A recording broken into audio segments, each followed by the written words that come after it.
last night, literally in the middle of the night, my fire alarm went off and I could not get back to sleep for hours. And tonight, I'm teaching 4 classes that I haven't choreographed for yet. So, what are we talking about today? We're talking about burnout. You're tired, you're overwhelmed, you're questioning your love and passion for dance. Don't worry, don't fret. It is literally normal. I've learned over time that my relationship with dance ebbs and flows, and it's something that has its ups and downs like any other relationship or attachment to something. And it's just something that you have to learn to ride the wave of. So today we're just going to be talking about burnout in general, just awareness of it and my personal experiences with it during my career, and things that I find help when I feel like I am like in that stage of why am I even a dancer? You know, when it gets to a point where it's so draining that you just want to quit. And that's okay. That's an emotion that will pass, or it could be something that you really need to consider, but it's nothing to be ashamed of. And it's not to say that every single dancer doesn't go through that, because at some point, if you're a dancer and it's your source of income, it's your career, there's any sort of pressure on you that's going to create a depletion of your positive energy with that subject, if you get what I'm saying. So it's nothing to be ashamed of. And today we're just going to talk openly about it, and we're going to be real, because that's what I promised on this podcast. So I want to start off just by saying that burnout was not something I really experienced until dance and choreographing and teaching became my source of income. Then I found that I was sometimes giving more than I was receiving with the energy of dance. I used to train a lot, used to take class, I used to perform and get that euphoric feeling after coming off stage, and that would sustain my passion for dance. And I never questioned it. I was always working towards the next biggest thing, and I never really had too intensive dips in my dancing. And if I did, I was that toxic person that was like, no, you're going to push through. You're not allowed to not love dance. Like, dance is your life. Then when dance became my source of income and I realized, wow, I don't have teachers correcting me in class. I don't have the joy of coming off of stage, and I have to pay for my own classes and train, and I have to make time in my own schedule to train. That's when I realized, okay, I'm losing the balance in my input versus output. So let's think of it this way. Your input in dance is how much effort, how much energy you put into it, how much focus, how hard you try in class, yada, yada, all that. And your output is what you get back from that. So like positive energy, compliments, receiving, I guess if you're a professional dancer, in some case, money, but that doesn't always give back the energy that you would receive without all that pressure of not being a professional. So when I first started teaching and choreographing, I was putting my all into everything I did, still expecting dance to be so sustaining and my source of happiness, my single source of happiness in my life. And I realized I'm not getting back as much as I'm giving, so this can't just be my only source of happiness. And then I had to go find other sources of happiness in my life in order to fulfill me. And then that was what made me find a balance with my dancing. And so, not to say that I didn't experience a little bit of burnout feeling when I was training. But I like to think of it like this. When I was training and younger, I used to have a balance between training and improv. So if I ever got overwhelmed and felt burnout with training so much, being on a competition team, performing so much, I would improv. That was my way of taking my power back as a dancer and making dance for me again. And that's what made it fulfilling to me. And I had a pretty good balance of that. When I realized that I wasn't feeling good in class, I was like, okay, maybe I need to stop giving so much in class and I need to go home and take some time to make dancing about me again. And now I realize that the balance I have now is between teaching and training. So what fulfills me now and what is filling me up with dance is my training. I go take class and I feel so inspired, and that's what makes me able to give more teaching. But also, it's a balance between dance and having things outside of dance. I learned pretty quickly that dance cannot just be your only source of happiness in life. And I realized that what happens outside of dance is what feeds into my passion for dance. So back to just the whole topic of this episode, burnout is okay and it's a natural thing. And if you can think of it like you're literally in a relationship with dance, you're dating dance, like you're going to have ups and downs, you're going to have communication issues, you're going to have trials and errors, and it's going to teach you lessons. So just realizing that it's not always going to be perfect, and you're not always, because you're so passionate about it, it's going to have its ups and downs. Yeah. If you're someone that's super passionate about dance, it's going to have its high highs and it's going to have its low lows. And that's just how it is. But being a dancer is making the choice that the highs are worth the lows. So when you're feeling low, this is what we're going to do. Okay. I got you. First of all, something that I like to remember is that emotions are temporary as long as you feel them and are authentic to them.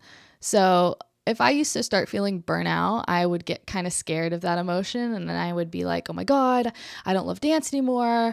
I'm going to have to quit. Like, I don't even want to think those things. I don't even want to address those thoughts that I'm having. But then once I finally had the courage to do so, I realized, okay, maybe this is how I'm feeling right now because I didn't sleep good last night, or because I just choreographed 10 solos, or just because I worked 16 hours this weekend doing comp rehearsals. I'm like, this is circumstantial. I'm going to go to bed early tonight. I'm going to eat good food. I'm going to get rested, and I'm going to schedule time to take off of dance and thinking about dance. And I'm going to make sure that I have time to rejuvenate and be rested. And oftentimes, even when I did schedule that time off, I would still feel upset about it and I would still feel low and down. But once I let myself feel those things, and as I'm feeling those things, realizing that those emotions are temporary and that they will go away, they will flow past, then I realized, okay, this is literally just a wave that I'm riding. And I realized before I even realized it, I was back into, oh my God, I'm so excited. I love dance again. And the feeling of just loving it again and being back to what I usually feel like. So oftentimes it's really just circumstantial. Like, you don't realize how important it is, especially as a dancer, where we're burning so many calories and it's so hard on our bodies, like getting enough sleep, getting enough nutrition, all that is so important. But also your emotional health with like socializing and keeping good, positive people around you, that is so important too. I look back at times when I was burnout, like in dance, really burnout, and it was probably because I was in a toxic relationship, or I wasn't putting any energy into my friendships, or I hadn't found a dance community yet that fulfilled me, which I have found now, and that's a big credit to what keeps me really inspired. But I don't know. It's just, I have these are all plugs for different types of episodes. Like, I want to talk about how to find your dance community and how to make friends in dance and stuff like that, definitely as another episode. But just remember that these are just feelings, and feelings will pass. And if you can have the courage to feel how you're feeling now and let yourself dip low a little bit, then you can let those things go. You can let them go and trust. You just have to trust that it's going to pass.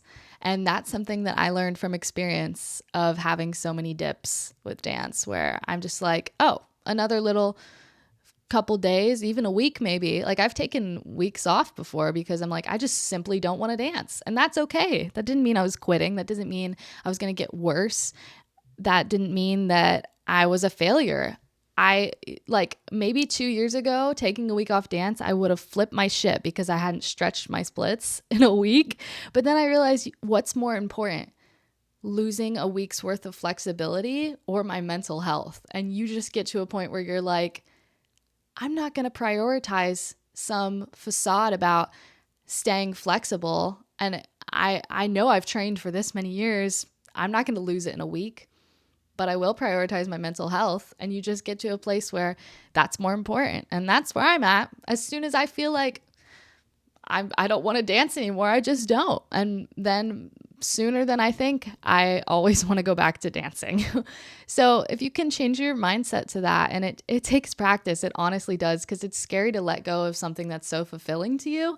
But letting go of that temporarily makes room for so many other sources of happiness, like hobbies and relationships and spending time with friends and spending time with family, whatever, all that, your creative hobbies. And we're going to talk about that too. A big thing for me with burnout, and the reason I experienced burnout so much with dance, was the fact that I equated it to be my like exercise. And I'm a super like, probably because of dance, I'm the type of person where I have to exercise every day or almost every day, or I just feel terrible. Like if I don't move my body enough, I don't feel like normal. And that could be something that is not normal and something worth exploring with a therapist. But for now, that's something I realized on my own that I had to work through. But so I want to move my body every day and I want to exercise every day, but what if I don't want to dance every day? And what if I try to dance every day, I find it depleting with my inspiration and my passion? So then I realized, okay, I need another source of exercise. So I started going to the gym, and I don't dance. Well, sometimes I'll choreograph at the gym, but I don't think about dance at the gym. I'm not thinking about work at the gym. I literally go to the gym. I put on my good music, because music is another passion of mine. I work out. I feel super strong. And then I realize, oh my God, I feel great. And it didn't come from dance. Like that's another source of happiness that doesn't come from dance. And that's a routine that I've gotten into. And it took a while, but going to the gym or just cross training, like having another physical activity. And this is the key, that isn't creatively draining and mentally taxing, because dance is dance is an art form, but it's also a sport. So it can be draining. It can be fulfilling physically and creatively, but that means it can also be draining physically and creatively. So if you can find a physical activity that's not as mentally taxing, like I'm literally on the Stairmaster or running or doing squats or whatever like that's not taking away from my creativity or using it at all, then I feel like I've moved my body and I can save that energy I have for working and choreographing and creating. So that's something that just helps me. But keeping this in mind is, as humans, we are built to change and to crave change. So if you're experiencing burnout a lot, you just may need to change your routine. And after you change your routine and get used to it for a little bit, you'll probably have to change it again. So nothing is perfect and nothing is the perfect routine and set up perfect. And I'm not saying all this stuff because it's perfect for me and it'll be perfect for you. Like this is what works for me right now. And I'm sure I'll come to a point where it won't work for me. But something that I've noticed is if I can keep changing things up, that keeps me sustained creatively. So I usually teach contempt fusion. If I can teach jazz every once in a while, then it's a new and exciting thing to do, because I have more in my wheelhouse for jazz because I have less output of jazz routines. Or training, like even I took a heels class last night, which I hadn't in a while and I really had been wanting to do. And that was a new and exciting thing for me. I'm more of a beginner with heels. So like taking heels class, I felt like the younger version of myself again that had so much to learn. And at first I was overwhelmed, but then I was like, oh my God, this is so exciting. There's so much more room to grow. So switching it up, even if it's literally just changing the spot you stand at ballet bar. Like if you're a comp kid, changing up the spot that you stand at ballet bar, or getting to rehearsals 15 minutes earlier to do this new stretching routine you figured out, or even changing the clothes you wear to class, like trying a different style. Like anything new can be scary, but it can also be refreshing. It can be inspiring, and it can make something that seems like so repetitive, it can make it new in a slight way, even the slightest changes. So yeah, another thing I say to my students all the time, which is so funny, but I guess like my quote that I've recently discovered is my famous quote this year is, "It's just dance. It's not that serious," which I love to remind people. But it's funny, it's ironic in a way, because it is serious. It is serious if you make it serious to yourself, which I have. Dance is a big part of my life. It's a serious thing, but I can also take that away because that's pressure I put on myself. So it doesn't have to be that serious if you don't want it to be. Just remember that you have the power over your own life, and you should be the one making decisions about yourself. And dance is something that we all started because we love, right? So if it gets to a point where it's taking so much from you and not giving, and you're not receiving enough, then I think it's time to take a break. And that's the scary and hard truth. We all want a quick fix. We want to know how we can endure an entire season of rehearsals and get through it without feeling low at all and feel inspired the whole time. But the hard truth is that's just never going to happen. You're going to have off days, and you're going to have days where you feel invincible. So it's just knowing that, and knowing that when those days come, they will pass. So another recommendation I have is just to journal, and just to write it down when you're feeling low and when you're feeling high, so that when you're feeling low like this with your relationship with dance, you can look at times when it felt amazing to you, and that can be a reminder of your passion. And when you're also looking back at times where you were low before, you can see how you came out of that, and then you were back into a high point with dance. This is really honestly just how I feel about it. Like, and everyone's relationship with dance may be different, but I do experience a lot of highs and lows because it was such a big part of my life for so long, and it still is. But for me, I realized like the biggest thing, and I'm going to talk about this, I'm going to do an episode on this, was shifting from being a student to being a teacher. And that at first took so much out of me, but it also gave me space to grow as just a normal human without dance in my life. And I can say that I've gotten to a place where, and maybe I've gotten to a place where if dance wasn't a part of my life anymore, I could definitely still find happiness and have sources of happiness. But that took a lot of unhappiness with dance to make me realize, okay, I need to go out and actually live. But it really is just give and take, you know. If you're giving a lot, if you're choreographing however million solos, and if you're teaching all week, and if you're giving, and you're not receiving that energy back in a sustainable way, then you are going to feel burnout a lot of the time. So find other things that fulfill you, and find ways that dance can still fulfill you. And I'm going to make a confession. What used to fulfill me was improv and performing on stage. But that I could control was improv. If I was feeling low about dance, I used to just put on some music and I would improv, and I would just let myself feel however I felt. But now, honestly, saying this, I don't improv a lot anymore, because what happens is I always have a combo to choreograph, and I always have a dance to work on, to choreograph or to clean. So I start to improv, and I'll start to think about my choreography and my classes and my students and what I need to do and pieces I need to set and all that stuff. So that's something that I'm working on right now. That's not perfect, but I'm trying to figure out how to get back into improv without it being something so, without it tying into my work and my source of income. Because that's the thing. It's a beautiful, amazing thing to make money from what you love, and it's a blessing, and I'm so grateful for it. But at the same time, it puts a different sort of pressure on you.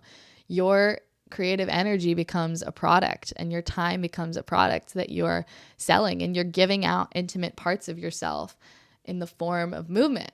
So it becomes a whole other thing. And when you do receive that feedback and the validation from other people, and validation from yourself, seeing your kids do good with your choreography, it can be a whole nother type of fulfilling. But at the same time, if things don't work out, or you go teach at a studio and you feel like they didn't receive your style well, like it can be draining as hell, and it can make you question why you're even doing this as your job. Like I think a lot of the time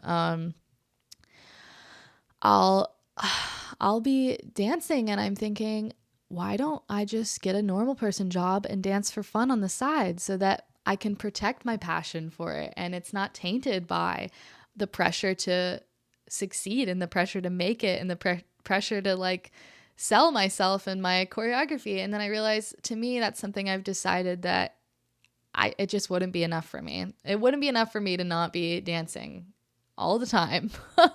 So, yeah, I hope some of these things helped. I know I was jumping a lot back and forth through different topics, but there's just so much to touch on with burnout. I'm not trying to be a negative. I will definitely do an episode on feeling super duper inspired because I also do feel inspired too. That's the thing too, is I realize that as I become more aware of burnout as a temporary phase in my dancing, the phases will be shorter. Like they won't last as long as at all. I don't give all my power to them. When I have those thoughts in my brain, I just think, okay, that's just burnout. It'll pass. And without anything for that to latch onto, it just dissipates pretty easily. And I was even feeling burnout and not wanting to choreograph this morning. But after talking on this podcast, I'm like, okay, I'm ready to choreograph my 2 contemporary combos and my 2 hip hop combos for class tonight. Like, let's fucking go. But that's the thing. I may like go into the studio, put on the music and get ready to choreograph. And I may just feel like shit. But I don't know. I'm going to push through because I scheduled myself a day off tomorrow. And that's what you got to do. You also have to schedule time off. It's in our heads, we all want to dance every single day. And on our days off, we want to wake up and improv and we want to perform and do everything. But it's so hard to sustain that lifestyle for a long time. So just finding a balance and realizing that letting go of control of dance and letting go of all this is not giving up on dance at all. It's just trusting that your passion is enough, whether it ebbs and flows, to keep you going. But yeah, I hope you guys enjoy this episode. I think that talking about this actually really helped me. I feel like, I don't know, burnout is not really talked about a lot because we're all expected to just be like dancers. And because we're so passionate about it, we're expected to just be happy that we're doing what we love. But it comes with its ups and downs like everything else. And it's just important to be aware of it and not to be so hard on yourself about it. But yeah, thank you guys for watching. I really appreciate it. If you're listening on Spotify, make sure to rate it 5 stars. Please. And if you're on YouTube, comment below and give it a thumbs up, subscribe to the channel. I'm trying to grow the channel again. I've been stuck at 40K for like 2 years, but that's because I stopped posting. But you know what? 40K is a shit ton of people. I'm not mad about being stuck at it. It's crazy. Like I forget sometimes that I used to post on YouTube so consistently and it was a huge thing. But I want to get back to that. I just need to get a better camera because this is not it. But anyways, love and appreciate you. And I hope you have an inspiring day, however you spend it, dancing or not. Bye. Mwah.